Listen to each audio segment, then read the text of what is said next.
Very happy to have him. Lance, please, the stage is yours. Take us away. Okay. Have to do the honors. It's like I only wish there were two of me so I could man the button, but yeah, I feel your real life applause coming through. So let me have a seat. So anyway, yeah, no, it's a pleasure to be here. I'm happy to be part of Virtuworx. Yeah, it's it's a big day for all of us in the conferences, and I know you have your choice to be at any virtual conference in the world, but I'm so happy that you chose to be here with us. So yeah, my name is Lance Powell. You may know me from my role in Zero Event, like just as a longtime member.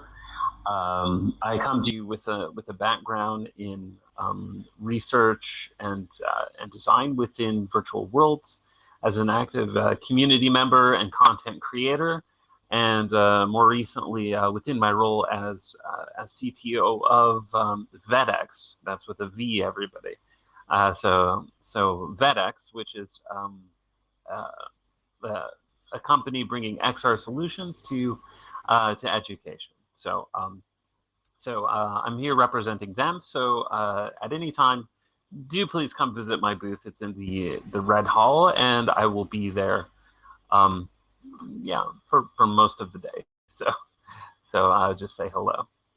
But yeah, let's get to the topic of the hour. So I'm here to talk about virtual classrooms, appropriately enough, like virtual classrooms and how our dynamics as users of that space change, with regard to power, because as you know, there is a kind of power imbalance when it comes to the classroom in real life.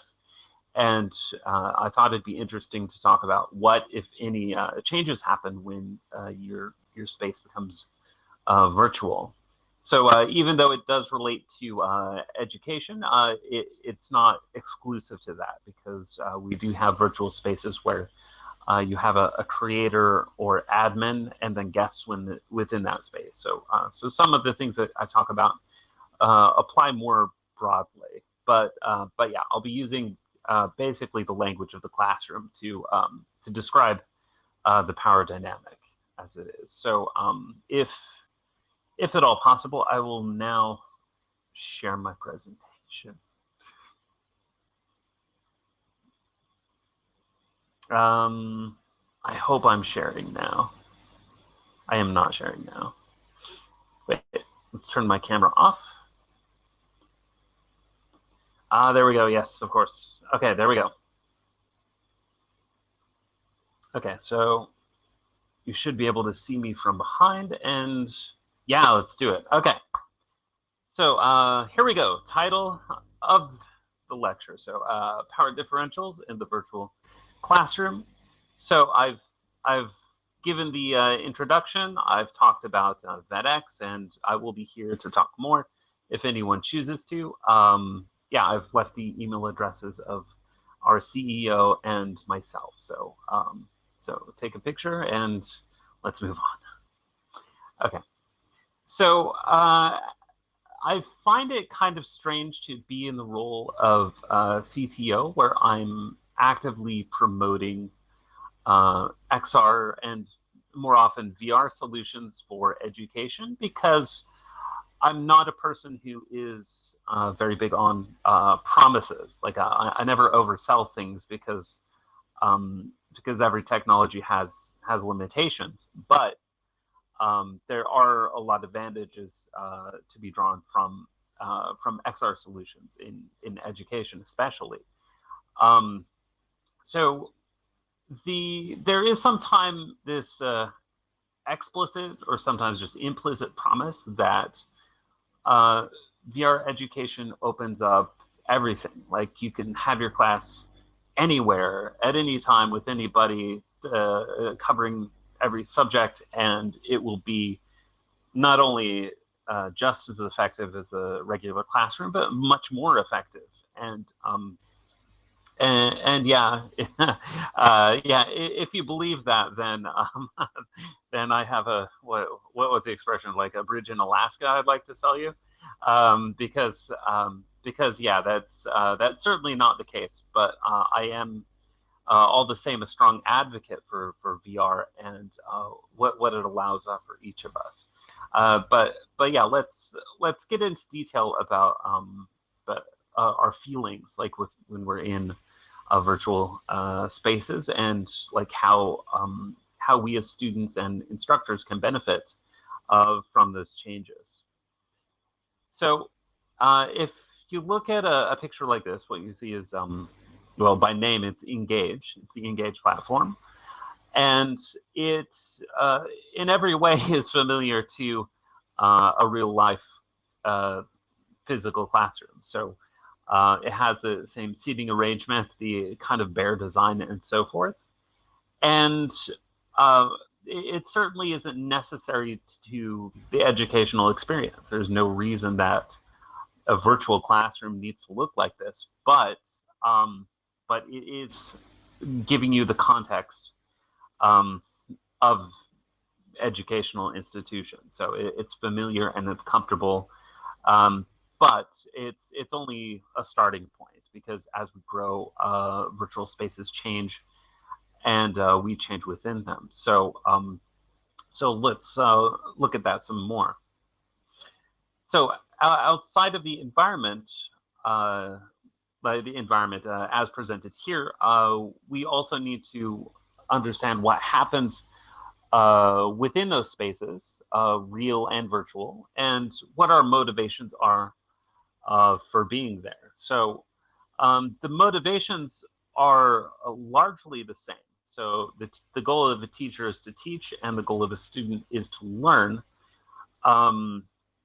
But in both of those spaces, there is a bigger story for both the teacher and the student. So from the teacher side, they need to decide in their instruction, like, how much direct control they want over the experience with regard to the content of a class and the behavior of the students within that class. So so the approach that the students are allowed to take. So on one end of the spectrum here, this is a spectrum, so we have complete control, in which like every aspect of curriculum design is planned out, and there is no input from the students. They are just recipients, and that's all. So so that's one method. It's a bit traditional, shall we say, but yeah, it still exists for some people. But then on the other end, we have minimal intervention. So there are people that believe education is not just like being an empty vessel that absorbs information that's given to them, but instead education is a process. Like we're all individuals with personalities and characters and interests which differ from one another, and as individuals we should be able to explore and develop the educational space, because that is what the learning process is. So if you don't explore and develop through exploration, actually education is not happening. It's being stifled. So yeah, so that's the big question for teachers. So for students, we know that they are in the classroom to learn, but they might have, well, their motivations are the same. It's to learn, but there are different levels of motivation to be discussed, because at the low end, some students study just to stay out of trouble, just to pass so they can stop going to school one day and do something else with their time. And at the far end, we have like students, these golden unicorn students who want to learn as much as possible. So it's just like every piece of knowledge that you give them is something that helps them grow. I mean, this is a very rare student indeed, but they are out there, and I've met a few. So if this teaching style sounds familiar at all, it's because it's very much aligned with the Montessori method, which you may have heard of. Especially amongst younger students, they have a Montessori method. And I'm going to take one slide to describe that method, just because it is relevant to the virtual classroom as well. Like I find a lot of correlations between them, however accidentally. So the Montessori method of like allowing students to explore and allowing them some self-determination. I mean, this is like having students free to choose the subjects that they pursue and how much they pursue it, and the teachers are only there to guide them, like to facilitate their learning, but they're not directly deciding what the students should learn. In a Montessori school, they will have like specialty furnitures that allow students to safely move objects throughout the room. So students also have some control over their environment, which again will be important to the virtual classroom. And yeah, students, they also have control over the type of work they do, like the educational output. Like if they want to do an assignment and hand it to the teacher, they of course can. They're very welcome to do it as a way to show off their new knowledge, but certainly they don't have to. So so in short, yeah, students are empowered, like just for the sake of exploring these subjects according to their interests and abilities. So as you know, in a classroom, we are not alone. Like we have a teacher and at least one student, but typically there will be a group of you. And as an individual, you have a certain type of power, and as a group, you have another type of power. So individually, like if you are given, if you're given a type of activity, so now we're stepping away from Montessori, like into something something more commonplace. Like we could have like a type of assignment, specifically within art or perhaps even science, where you are staying within the confines of that subject, of that discipline, but you are expressing yourself individually within that granted space. So from the picture, you see them like painting, and they're all painting what they want to. Maybe they're painting according to a theme, but of course, it's expected that at least one of them will defy the theme and just paint their pet dog at home or whatever, and that's fine. They're just expressing themselves. It's part of their individual power.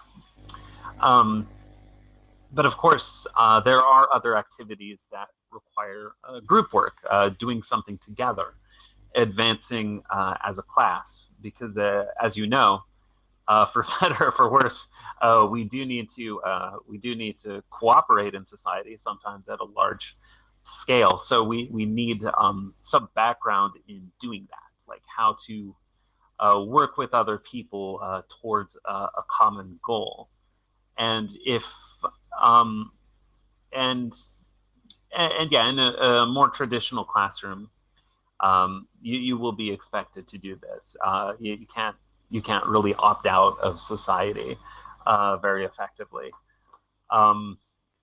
So so yeah, there is this type of power amongst the students as well, and the teacher can be included in that.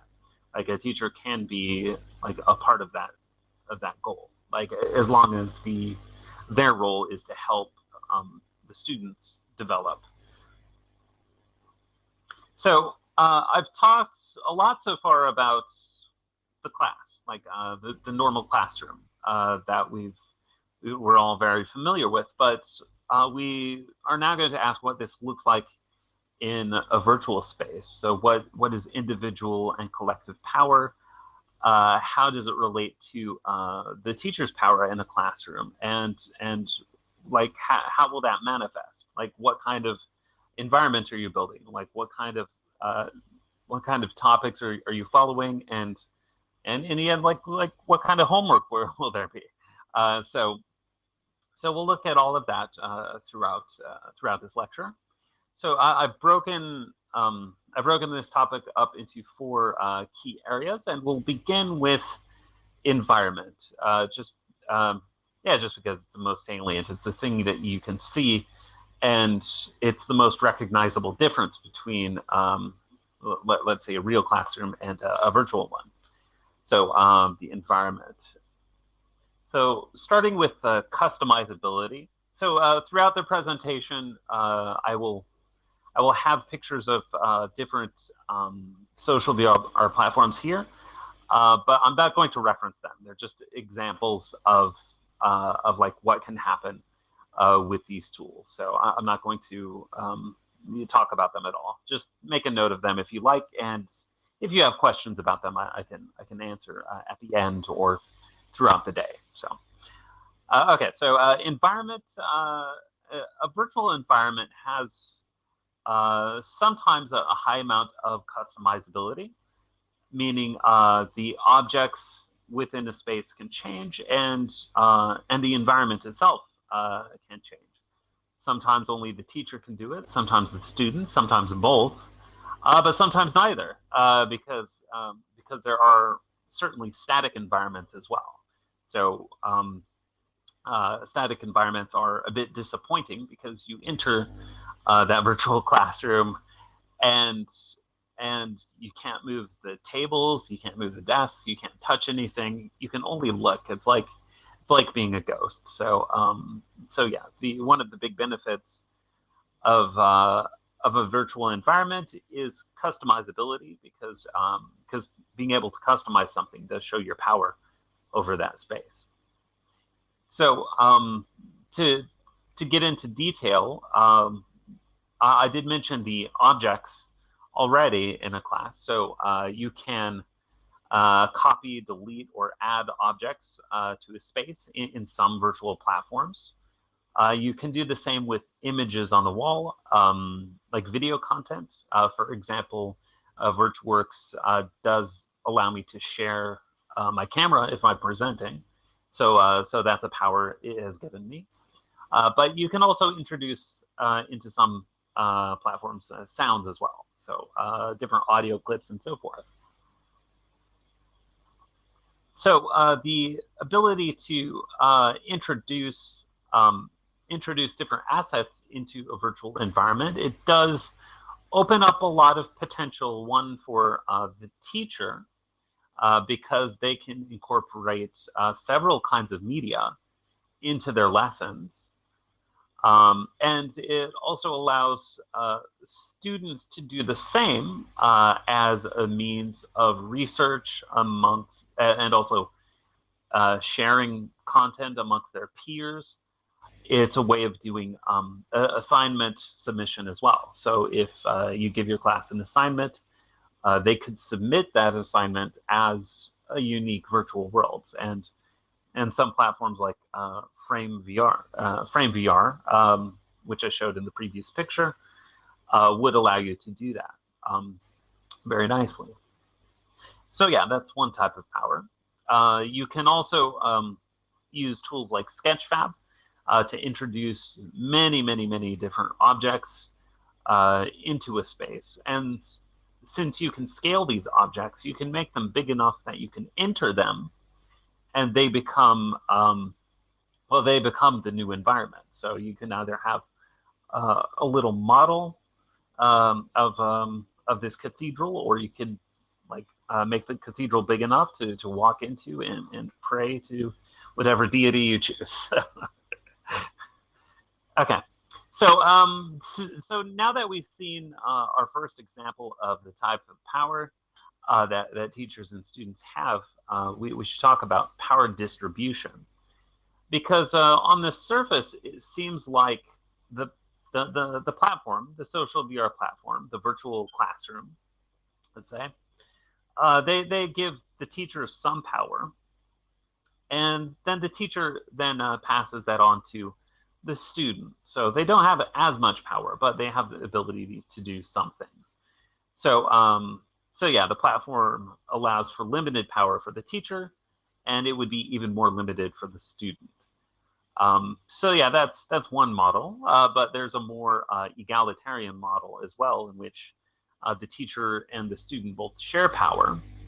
But in this model, it requires a lot of class cohesion and mutual trust, because like people in those virtual spaces are very prone to abuse. So it only takes one person to with bad intentions to mess up the experience for everybody. So yeah, with something egalitarian like this, you're taking a lot of risk. So do be careful.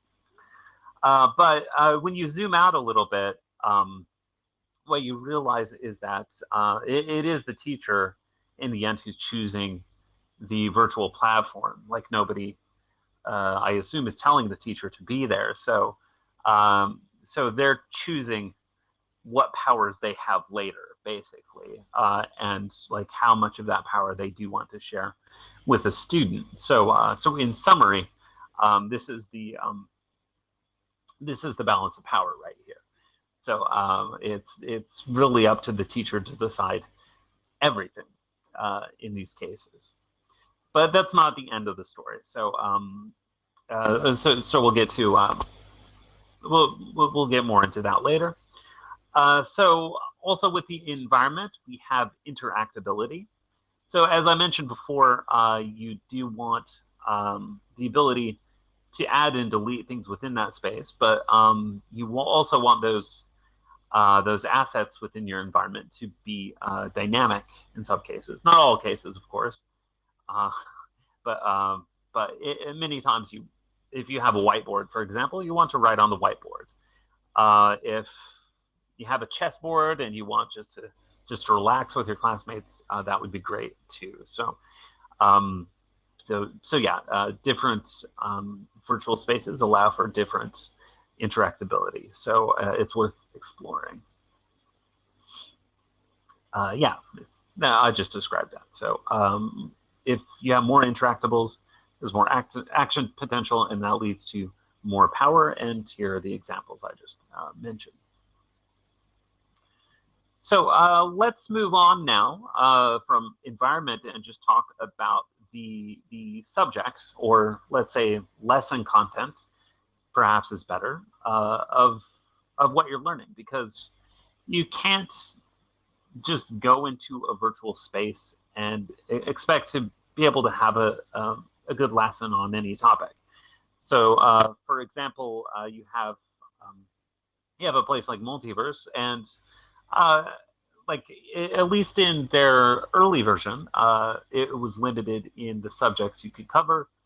If you're teaching astronomy or the sciences, yeah, it's great. Like you go in there, you see scale models of the different planets and see how gravity works, and it's wonderful.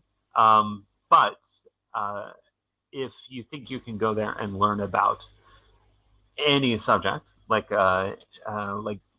anything you're ready to teach your class, then it's a bit more challenging. And by a bit, I mean a lot. So there are two different approaches that the virtual spaces take. Like there's the bottom-up approach, in which there's no external content. So everything that's on offer educationally is there because either the virtual platform thought it was useful to have there. So, for example, if you use a platform like Engage, they have a library of hundreds of assets, like from dinosaurs to spaceships, different types of World War II airplanes and things like that. And they were selected largely for their educational value. But even though like a few hundred is a big number, it's not like you do reach your limits when you decide that you do want to teach something specific, but you have no way to do that. So I believe Engage now does allow you to upload your own assets. So yeah, using them as an example wouldn't be accurate, but yeah, certainly that's not true for every virtual platform. So you have to find out like where you can upload things and set that up beforehand. So the more users who do that, the more users who set up their virtual spaces and upload content based on different subjects, like the more learning potential there is. So it's more useful for everybody. But if you can immediately like download things from the internet using tools like Sketchfab, then and also being able to share your screen within those spaces, yeah, there's a lot of potential there as well. So it's just like having the internet in the classroom many times. So you can cover a lot of well, any subject really. So it's not just about the lesson material. It's also about like how you choose to learn, the medium you are using to learn, and also how to submit homework. So in the past, like everything was paper-based, of course. We had books, and our homework was written on paper with your hands and pencils, and that's how the system worked. But now certainly we tend to prefer computer-based mediums and submissions for learning, and many times it's mandatory in classes. You never hand a piece of paper to your teacher because it'll just be confusing and awkward. But yeah, we started with paper. We moved on to Word documents on computers, and I think more often we're going to be sending. We're going to be seeing submissions of virtual spaces from the students as they curate their assignments on platforms like Frame.io or Mozilla Hubs or something like that. You know, in fact, it's something that I did myself last year. Like I instructed a class of students at my university to submit something through a virtual platform, and not only once. And it was great. Yeah, I should have shared the video. Okay, so we talked about the environment and the different subjects, content.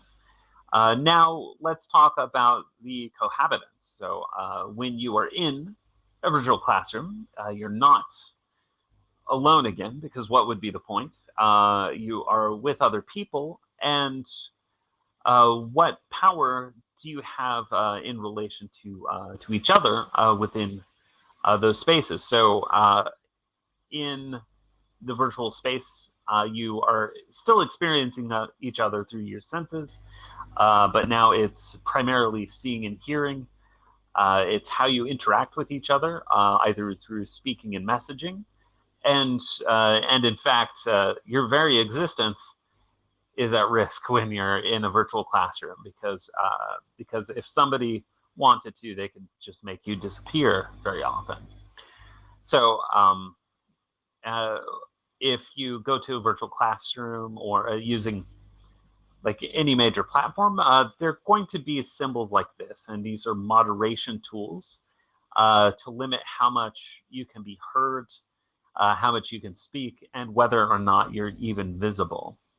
So as you're probably all aware, sometimes this is done for security. They've decided that you, and I mean you are a security threat. So your voice needs to be taken away because you're saying something too controversial or offensive. But sometimes it's just because it's the teacher's time to speak, and the teacher doesn't want to hear you, so they mute the whole class.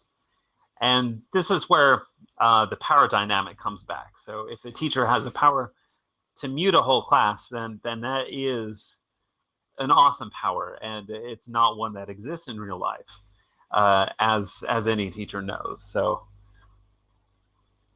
So again, we're back into the space where we see that virtual classrooms make the teacher much more powerful than the student. So a kind of imbalance grows for better or worse. So beyond like how we experience each other in a virtual classroom, we also should talk about bodily integrity. So like what we can do physically in a space, where we are allowed to go, and what we are forced to pay attention to. So I bring up engage again because it gives us a good example of how much control we have over our own actions and our own bodies within a class. So a teacher moderating a classroom will be able to, at the push of a button, return everybody to their seats and forbid them from moving or speaking. So you literally have a captive audience in those environments. And actually, I see this tool being introduced to more platforms as well. Funny enough, I think Rec Room now does this. They've allowed for seatings and also tools for making people sit down. So yeah, it's interesting to see this popping up a bit more. But yeah, again, this is a kind of absolute power that doesn't exist in the real world, and like certainly, if you like your teacher, this could be fine. But if you resent your teacher, dislike him or her, think they're boring, then I could see somebody being very resentful of this treatment. It's like, how dare they? I am not a puppet. So on top of that, we have attention. So these days, because of the pandemic, and I promise that's the only time I'll say the P word, we've been going to the virtual classroom, and the virtual classroom was done on a flat screen, and it was really, I mean, it could be a first-person experience, but very often it was third-person avatars that we were making walk around, as it is with the Virtuworx conference. But within a VR classroom, we're in the first person, so we're seeing things through our avatar's eyes, like so. And we look around, we see our classmates and our teacher, who are having the same experience. So with this desktop computer, attention is divided. I think in every class, every student was like busy like looking through Instagram or checking their tweets and so forth, like during my lessons, which was fine because I also do it during my business meetings, so it doesn't matter. So yeah, that's just kind of what we do. But if we have a virtual classroom, like our attention is undivided because we don't have access to the same things. I guess technically, if you're using Oculus Quest, you can check your Facebook.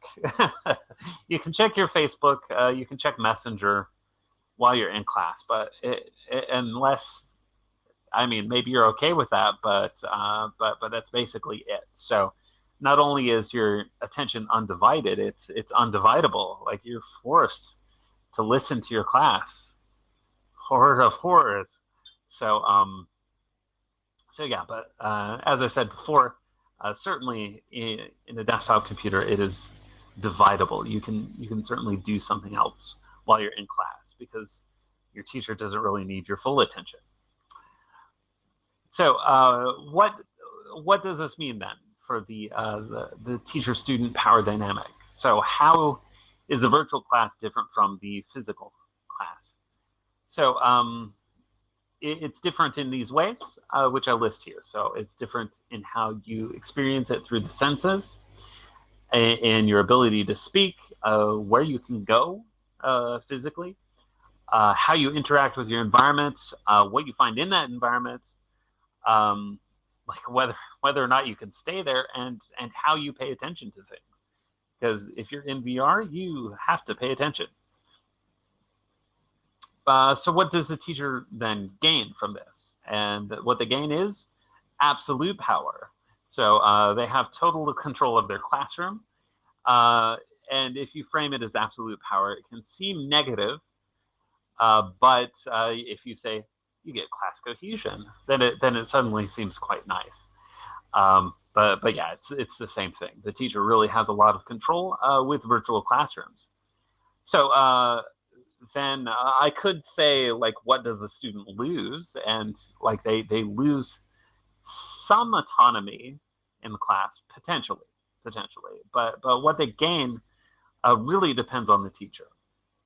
So since the teacher did make a gain in power, how they use that power can sincerely and genuinely benefit the student. But they have to do it knowledgeably and responsibly.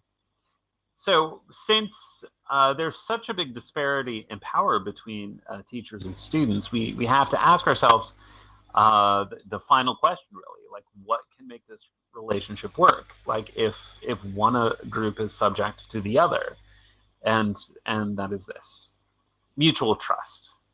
So because teachers suddenly have more control over what their students experience in a virtual classroom, you need to give more effort to building a relationship with your students so that they trust you enough to go into that experience with you. So this is how I believe virtual classrooms make us better teachers. It's like, because we need to get to know our students, because you're going to like be controlling like everything they see and hear and what they experience and how much they pay attention. And they need to like you if that's going to work. Like they need to like, respect, and trust you if you want to do this on a long-term basis. So we certainly don't want the virtual classroom to become something a student dreads, because it does offer a great experience if used well. So to just give very few rules, like, because like my goal for this talk was to like frame what is happening between teachers and students here, and how careful a teacher has to be now that they've been given this extra degree of power. So that's the final goal. But I mean, there are a few tips you could follow, but there are certainly many more. And I look forward to seeing people document this, like as we spend the next years or decades in virtual spaces. Excuse me. So here, trust means having a shared knowledge of the virtual space, meaning both the teacher and the student are learning together about where they study. Here, one second.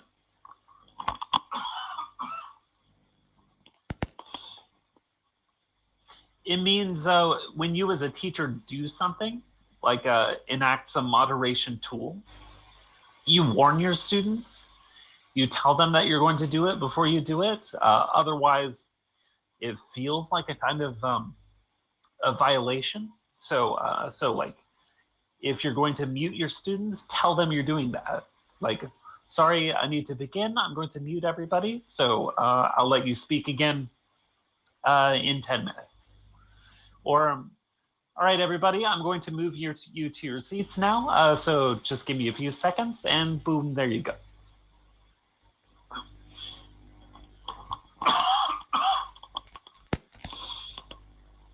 So trust means giving autonomy to the class, meaning even though you have this control, don't hold on to it selfishly. Like share that control with your students, allow them to explore, introduce a little bit of Montessori into your class, so they can determine their experience for themselves. And also make sure that you don't just have that virtual classroom. Make sure you're using the assets available to you to add to the experience. And then when all of it is done, talk about the experience. Like, talk to your students. Ask them what they liked or what they didn't like. And they'll let you know how they feel, and like trust grows from that, through that communication. Okay, so that brings us to the end. So thank you for your time, everybody.